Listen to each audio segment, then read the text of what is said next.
Personally, I think it's one of the best places you can ride a bike in the world. You know, it's not all about adrenaline up here, it's about the wide open spaces, it's about the adventure, it's about the long distance trails. It allows you to get out into nature and feel like you're in places you've not been before. Amazing opportunities just for going off and getting lost in the sort of really big landscape of the North Highlands. My name is Scotty Loughlin. I'm a professional mountain biker, and together with developing mountain biking in Scotland, we have produced a series of films to support businesses in areas across Scotland where mountain bike tourism is growing. These films are designed to showcase the facilities on offer, highlight the opportunities available to businesses, helping them to capitalise on this growth and diversify their offer to better cater for this market while securing return visits and repeat bookings.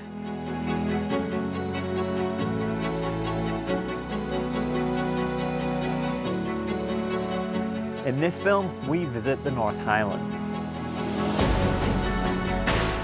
So I'm Rory Watt and I am Highland Development Coordinator for Developing Mountain Biking in Scotland. My job is to kind of promote the sort of sustainable development of mountain biking, so I work with riders, riding communities, local communities, businesses, bike shops, accommodation providers, land managers, various different organisations to try and make mountain biking work as well as possible for the different areas of the Highlands. and what's the mountain biking like in the North Highlands? The North Highlands probably most well known for Golspie. It was built, about 15 years ago, and it's a sort of like notoriously rocky sort of fun trail that leads up onto the top of the Benvraggy Hill. With beyond that, there's also a trail centre at Balblair, which is equally rocky with equally good views. And more widely, like amazing opportunities just for going off and getting lost in the sort of really big landscape of the North Highlands. And what riders are accessing those routes? So generally sort of more experienced mountain bikers, because you're going into quite sort of like sometimes quite serious, sometimes quite remote terrain. The trails can be quite challenging, for example down the Torridon area, like really rocky, quite technical sort of mountain passes with quite high exposure in places.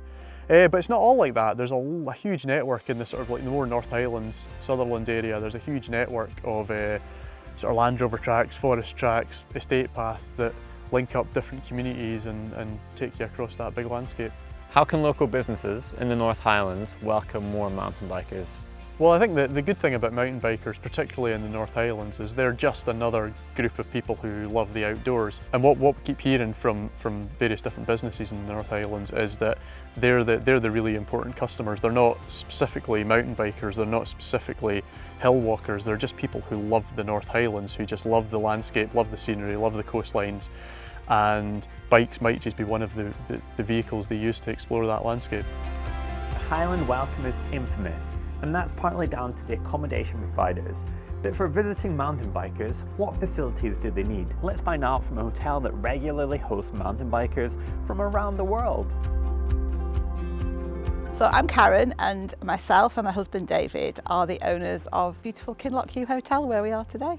We have a lot of mountain bikers come through here, and we have a lot of tour companies as well, Highlands and Islands being one of them. And when they come, what are they looking for? They need somewhere to store their bikes. I found that very quickly. You can't just tell them to tie it to a post, so they needed some secure storage for their bikes. Quite often they come in and the bikes are a mess, so they needed some bike washing area. And then sometimes they've got faults with them. We've got a bike repair area now as well where they can repair the bikes. And you partnered up with Developing Mountain Biking in Scotland on this. How did they help make the facilities happen? It was early last year, when we realising that we really had to do more to make these people feel welcome.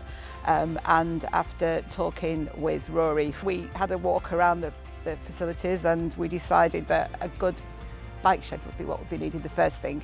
And he said that they could help fund that for us, so they funded part of that for us, and they also funded part of the repair shed that we've got as well, so that was really good. And you also work with some local guiding companies. Tell us how you work with them and what they bring to you. So of course they bring us business, which is always good, but they've given us their expertise as well, so we regularly take time to talk to the guides, particularly Chris comes through here a lot, about what they need when they come through. What can we do to make things more comfortable for them and for their guests? I think bike washing was the big thing, and we sorted that one out, somewhere to put the bikes. So yeah, and making them feel welcome, when they come in. And what do you think makes them feel welcome? Is it having a nice big hearty meal at the end of a big day? It is, yeah. So we always know that when they come in, they've had a hard day. They want a good meal. They want to be able to relax, and they want local. You know, they've been out in the hills, they've seen the deer, and they've maybe seen the seafood, and they've talked about the whiskies. So yeah, they want everything local. So we have quite a strong ethos here of local provenance food and drink. So that's always here. Good hearty venison casserole is our trademark, and that's what they enjoy, yeah. What advice would you give to other local businesses that could inspire more mountain bikers to come and visit this area? I think that I would explain to them, I would show to them how you make people welcome. They actually respond, not only do they enjoy coming to the area and they will visit you and they will spend money with you, but they're more responsible as well. If we lead by example, if we show them how to responsibly look after their kit, why they're here, dispose of their rubbish, etc., then that encourages more responsibility, which is what we all want here in the area. We want more business, but we want responsible, sustainable business. Visiting mountain bikers want to make the most out of the riding on offer in the Highlands. We heard from Karen the importance of guides and how they bring business to her hotel. But what services do they provide? How can local businesses find out about them? And what is it that they offer that makes a day out one to remember? I'm Chris, I'm a mountain bike guide. I'm the head of guiding for H&I Adventures. And what's the mountain biking like in the Highlands? Well, I mean, I might be biased, but personally I think it's one of the best places you can ride a bike in the world. We've got such a diverse range of riding up here, from really good trail centres up to the flowing foresty trails of the Cairngorms, right up to big mountain riding here in the northwest. So you work a lot with accommodation providers, taking guests there, stopping over and then going from those points. What advice do you have for people who are looking to encourage mountain bikers to come and visit, the facilities that they might need? I think one of the stumbling blocks is that a lot of people don't really understand what a mountain biker wants or even what a mountain biker is. So the easiest thing is just a warm welcome. If you've been out on the trails all day, to turn up to somewhere cozy, welcoming, you know you're going to get something good to eat, something good to drink. That's the simplest thing that anyone can do. We've been at Kinloch Hotel. We've heard what they do. What makes it so special working with Karen there? With them, it almost feels like a second home. It's amazing. And if we're in this area, we've done a big day and we've been in the mountains, often in the weather. And the fact that you're always greeted with open arms, and yeah, you can smell the cooking coming through. But even if it's a place that doesn't do food, like simple things like having a hose available, somewhere we can stash bikes and look after all our kit is massive. What facilities would you recommend that an accommodation provider could offer mountain bikers that are coming to visit the Highlands? First and foremost, making it easy to get checked in. You know, that's a really big thing. If we're turning up wet or muddy, just somewhere that we can kind of get ourselves cleaned up, because we don't want to make a mess of a place. A drying room makes a really big difference, especially for people that aren't traveling with tons of kit. A simple hose, bike wash. Really nice to have is somewhere to stash your bikes and your kit. And let's talk a little bit about the riding. Why might people want to have a guide? A really good guide can turn a simple route or a ride into an adventure that will last a lifetime. And there's more to guiding than just that riding, and more to an area than just the riding. It's about the culture, the local history, the food. It's about knowing when and where, what trails work best in different weathers, what even different times of the day some trails work better.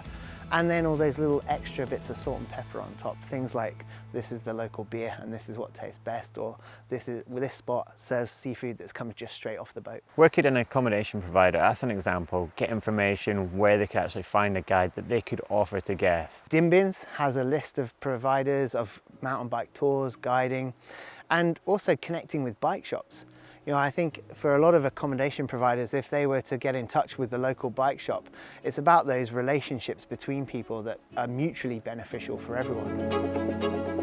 Kyle of Sutherland is a steadily growing region for mountain biking and adventure riding in the Highlands. But what does it need in order to welcome more mountain bikers? I'm David Watson, I'm the manager of the Kyle of Sutherland Development Trust. And tell me about the mountain biking in Kyle of Sutherland. Mountain biking's been established in Kyle of Sutherland for a number of years through the trails at Balblair and the former trails at Carbisdale. Some of the mountain biking that we have now I think is more kind of adventure rather than adrenaline type mountain biking. Long distance trails. We've got the narrowest crossing of Scotland from Argyll over to Liverpool and back. And we've got loads of forest tracks, loads of old stalkers tracks, and loads of now wind farm tracks, which allow people to really get out into a beautiful part of the world, and a part of the world where there's actually a lot of kind of nature and a lot of open space. So it's great to come up here and get some fresh air. Tell me about how local businesses in Kinloch, Sutherland can connect with mountain bikers that are coming to visit. I think where we're standing here just now is a fantastic development where somebody has really realised that the visitors that we want to get here that can appreciate the area are people that come on bikes. There's a bike bothy here being built so that you can safely store your bikes. Accommodation is everything. If we can't get people to stay here, they won't spend their money. So we need more people building accommodation, and not just pods. Pods are fantastic for a certain type of visitor, but we need more in the middle as well, 3- and 4-star guest houses, B&Bs, for the people who want a bit of comfort between their cycling during the day. But I think there's plenty of opportunities. We've got a train line that runs straight through here. We can get people here sustainably and get them cycling sustainably. How do you feel Kinloch Sutherland could continue to develop as a mountain bike destination? I think we need to continue to develop by offering support for bikers when they're here, whether it's through accommodation, whether it's through bike hire, and whether it's through creating more experiences for them when they're here. And when it's a rainy day and they might not want to go out on their bike, we need more experiences. So I think we've got a really embryonic kind of tourism industry here, but we've got the ability to really raise it up. We've got everything here that people want, but we just need entrepreneurs to come in and actually see where they can make some money and where they can supply visitors with experiences. Through developing mountain biking in Scotland, there's an unparalleled network to offer support for businesses who are already in this sector or those who wish to do more to take advantage of the opportunities. There is a dedicated team and expert resources available through project partners covering a range of areas as diverse as accommodation, marketing, events, partnership working, and further opportunities for training and funding. Get in touch to find out more.